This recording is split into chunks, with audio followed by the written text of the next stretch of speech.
Undertale came out in September of 2015 to pretty much critical acclaim. This beloved indie game is known by practically everyone on the internet, and you're only not going to know it if you've either lived under a rock or just don't follow indie games, which is fine, I get it. Now, the Undertale will always hold a special place in my heart because the characters, the music, the visuals, the entire game came at the right time for me when I was in a rough place. In retrospect, the game in general is better than I remember, and gameplay especially. It doesn't hold your hand when it comes to learning combat. It subtly guides the player in a few aspects. But, with a lot of things, fandoms happen, and I never rolled with the fandom that much. They had their own problems. Lots of problems. It's not to say everyone was terrible, some of the artists were nice, and the remix and music community was great. But at the end of the day, it's other fans that turned me away from this game that once brought me so much joy. I can never truly express how much I love this game, it just resonates. Now let's fast forward to October 31st of 2018. I was on Discord and someone posted a link to the website to some new project that Toby Fox had released. I had no clue what Deltarune was, other than that it was an anagram of Undertale, and it was the crest of the royal family. So, I checked it out, I read the warnings, and then clicked the download button with a level of excitement I hadn't felt in quite some time. Up until this point, I was still just completely done with everything Undertale. Once the game was installed, I went offline for a while and spent my entire day playing it. So, I guess now I should probably get to my opinions on Deltarune. Spoilers are ahead, you've been given fair warning. We're not going to go super in-depth into the plot or anything, because I'm by no means the best way to experience this game, but for the purpose of review, it's important to, sum things up. When you boot up the game, you're greeted with a creepy and mysterious ambience.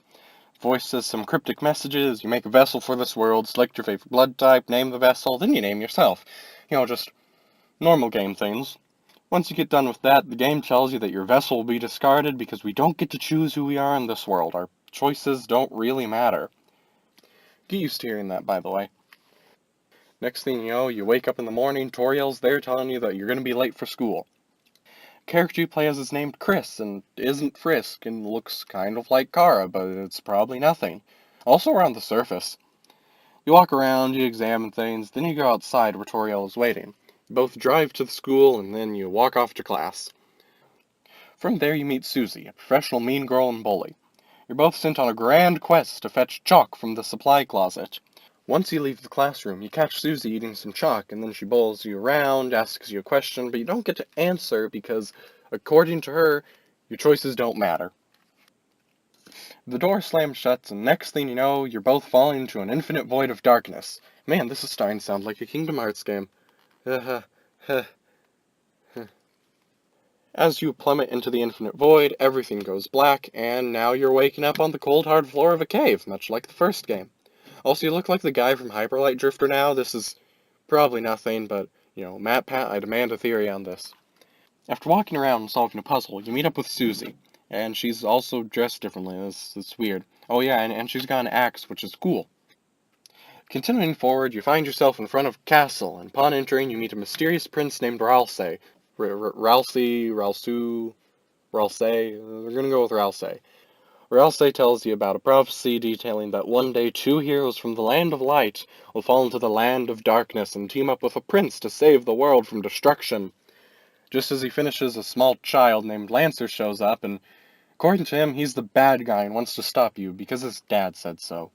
I won't go into detail about everything, but in short, Susie learns how not to be a mean girl, Lancer turns good, together you save the day and meet some interesting characters along the way, including a sentient checkers piece that's the best thing in the whole game.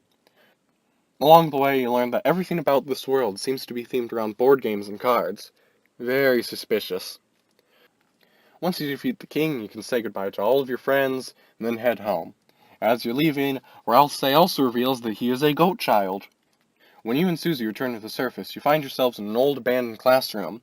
Scattered about the floor are like red Lego bricks, a chessboard, some playing cards. There's a few other things that are reminiscent of everything you just went through. including a damaged cat doll that resembles the shopkeeper, Sham, is very suspicious. Before saying goodbye, Susie says the two of you should go back tomorrow and heads off.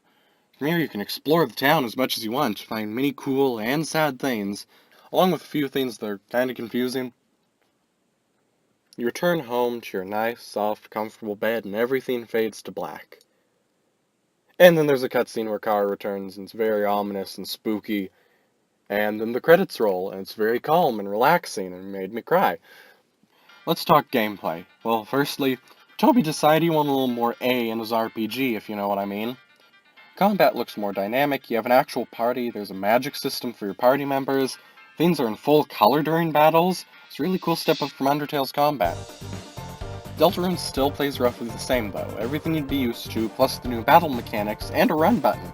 You still have that enjoyable bullet hell fusion going on, it's still nice. The few puzzles are enjoyable but simple, the level design is nice, this game is visually amazing, it's definitely more vibrant and there's a lot more pop than Undertale did. And the music is unsurprisingly great. The leitmotif makes me happy, and the credits song makes me cry. The secret boss, though, we can forget about him for now, because I don't like him. This game is very much so a demo. It's a teaser, it's short, it's simple, there's much more to come, but for what we have, it's amazing.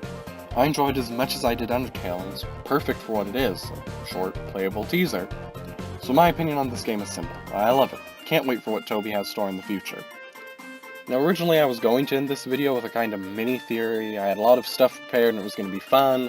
I went back and played Undertale and made notes and did some research, and my theory was going to be, oh, it's not a sequel or a prequel, it's a spin-off, it's an alternate universe. The fandom was right.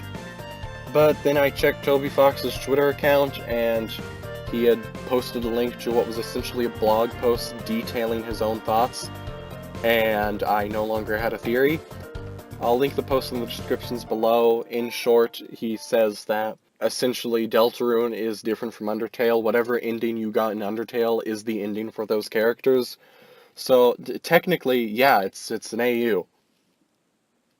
So that's all for this video. I don't have a script anymore, and I wasn't really going off my script in the first place, so yay me. If you enjoyed this, I think there are still buttons. I don't know. I think YouTube's slowly imploding, which is fun.